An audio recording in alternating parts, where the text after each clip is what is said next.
When did the US embargo against Cuba begin? Have you ever wondered how a political decision can shape an entire nation's future?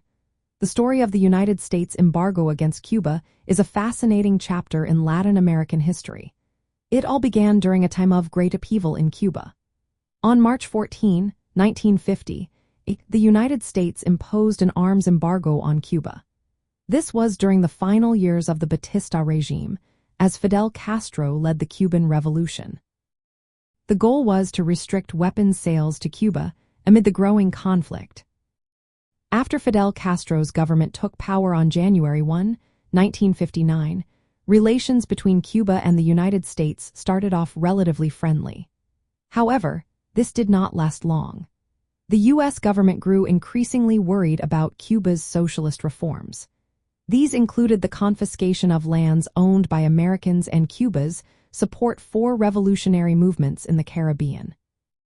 By 1960, the United States began to escalate economic restrictions against Cuba. They started reducing sugar import quotas from Cuba, aiming to isolate the island economically. The intention was to create hardship that would weaken support for Castro's government. The comprehensive trade embargo that many recognize today officially began on February 3, 1962. This was when President John F. Kennedy issued Presidential Proclamation 30/47.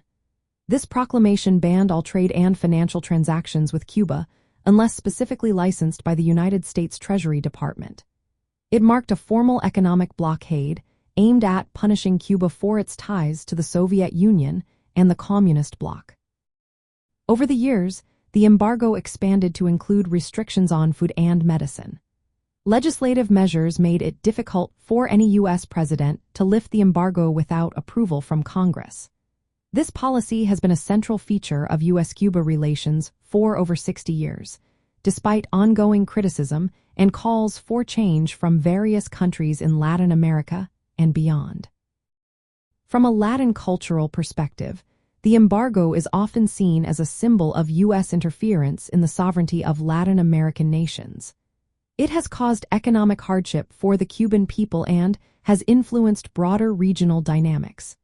Many countries in Latin America have opposed the embargo and supported Cuba's right to self-determination.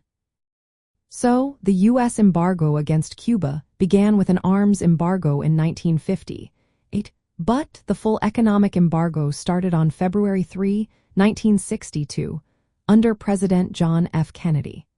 This decision was part of the Cold War tensions and efforts to undermine the Cuban revolutionary government.